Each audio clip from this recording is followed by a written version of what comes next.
races for Silverstone are ridiculous.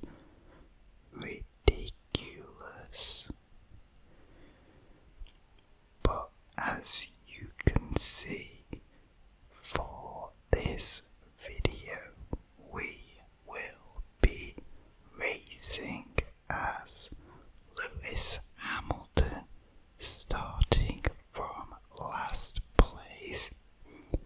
This ended up being a very crazy race, so I hope you enjoy. So, Silverstone. Overall, I would say it was a pretty exciting weekend. I think there was potential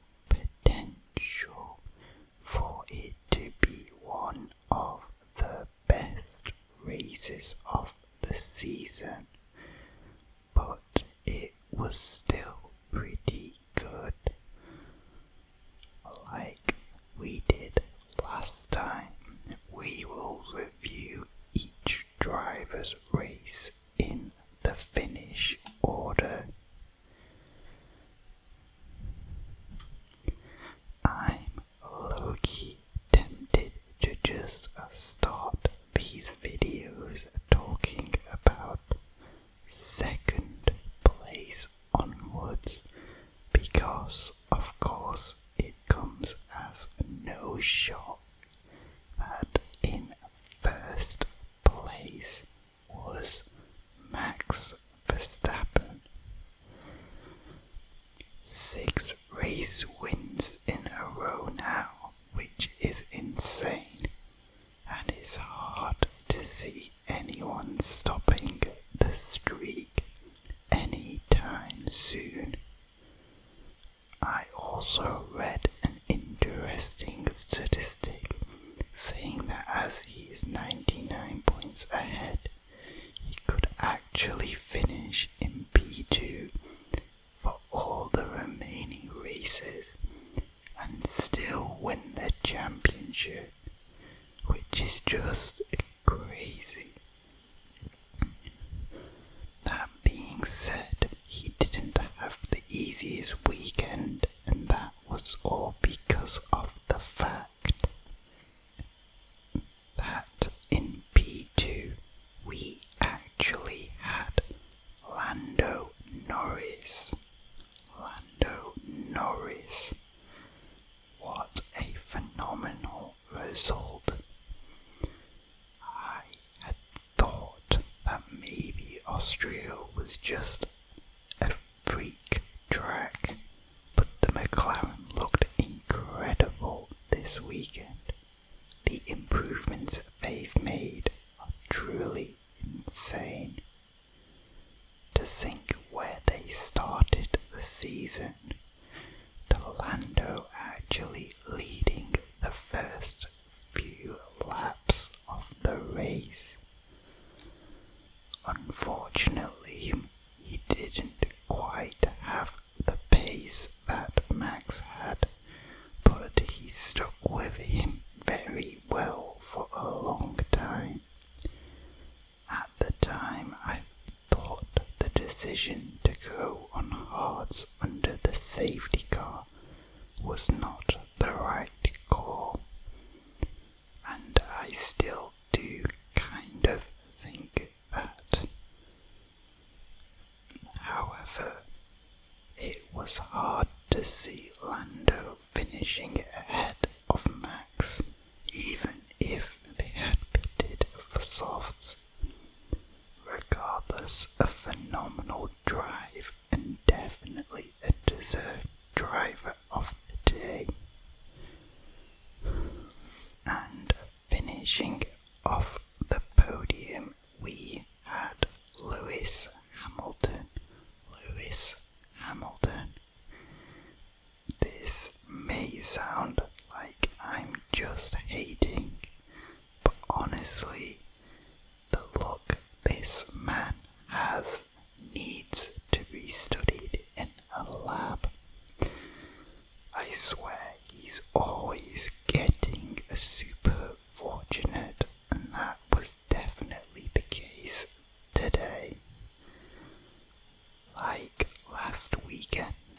Mercedes looked rather unremarkable, and Lewis himself seemed to be struggling somewhat, having been out-qualified by his teammate and he had been trailing him in the race.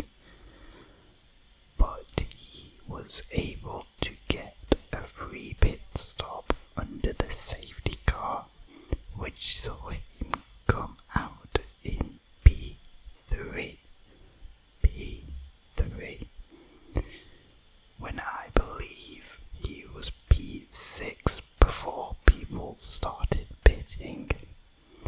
That being said, it was really cool to see two British drivers on the podium at Silverstone. Although I was a bit gutted because in fourth place we had Oscar Piastri. Oscar has easily been one of the most underhyped drivers on the grid because all season he's been very on par with Lando, and it was really good to see him get to drive with the upgrades Lando got at Austria. He didn't really put a foot wrong all race, comfortably in P3, keeping up with Lando, but unfortunately fell victim to the safety car, and Lewis coming out ahead of him on softs when he was on hard tyres. It's a shame for him that the safety car stayed out for so long, because it looked like Lewis's tyres had completely fallen off on the final lap of the race, and had that happened sooner, he may have had a chance of reclaiming P3. But that being said, P4 is a very good finish. He and McLaren as a whole should be very proud of their performance. In fifth place we had George Russell. Again, another victim of the safety car. Despite the car, George was having a solid race up until the safety car. He definitely looked like he was on course for a solid P4 finish ahead of his teammate. But unfortunately, that's just how the game goes in this sport. Hopefully he isn't too upset and can bounce back at Hungary. All the way down in sixth, we have Sergio Perez. I can't believe I actually fell for the hype that Sergio might actually be a title contender at the start of the season, because this has just been such a poor run of form. Once again, he didn't make it out of Q1, which, by the way, the excuse of him being the first one to set a lap on an improving track doesn't count, because Albon was second to set a lap and he qualified, I think, around 7th in Q1 in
Aston can bring some upgrades, and we can see them at least back in the fight for a podium next time out. In 8th place we have Alex Albon. Alex Albon. I think it's pretty clear to see at this point that the Williams has definitely had upgrades that are working, but don't let that take away from the stellar race Albon had. A really good performance again, and he showed some good racecraft out there, notably against our 9th place finisher, who is none other than Charles Leclerc. We also had Carlos Sainz in P10, so I am just going to talk about Ferrari as a whole. What a disaster race for the team from Maranello. They were running fairly well at the start of the race, with Charles in P4 and Sainz in P6. However, while not as egregious as their previous mistakes, it was another poor strategy call which saw Leclerc make an extremely early pit stop for Hart. Presumably, they were expecting a stop from Russell, who was close behind. However, none of the other teams reacted to this pit stop, and for whatever reason, Charles, his pace on the hards was not good at all. And for some reason, Ferrari decided to do the same designs a bit later, which I do not understand. Leclerc did not end up getting much of an undercut on the cars ahead, and when George pitted for mediums, he was overtaken extremely quickly, which, by the way, was a phenomenal overtake by Russell. And then poor Sainz stayed out on hards when the safety car came out and everyone got a free pit stop ahead of him, and he then got eaten up on the restart. He was definitely feeling intimidated out there. But yeah, a very poor performance for Ferrari, and hopefully they can turn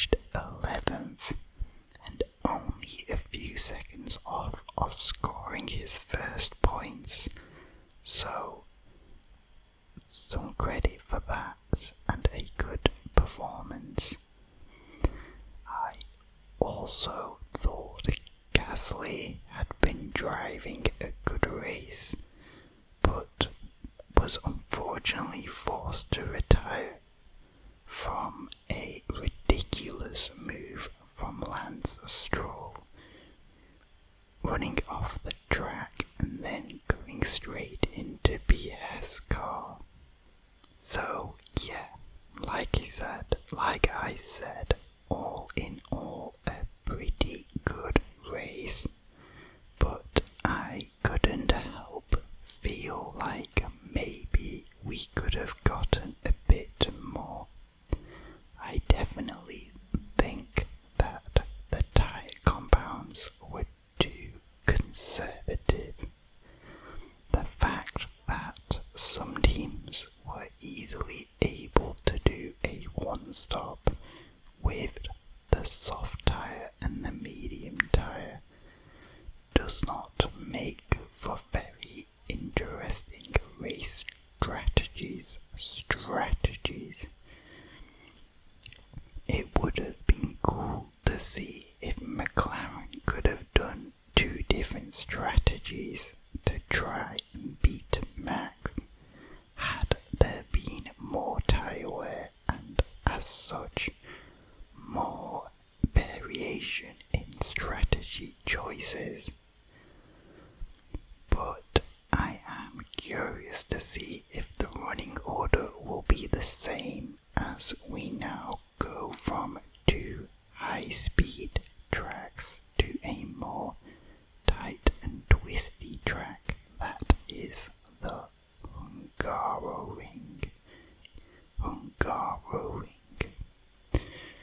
Or will we have a shake-up of the grid?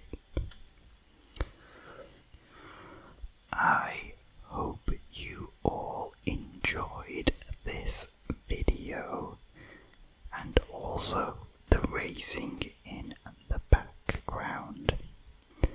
I was determined to do a last to first as Lewis around Silverstone, but I found myself struggling with the tyre wear drop off on the softs, so I decided to commit to an undercut and pit onto the more durable hards, thinking that tyre wear would be more manageable.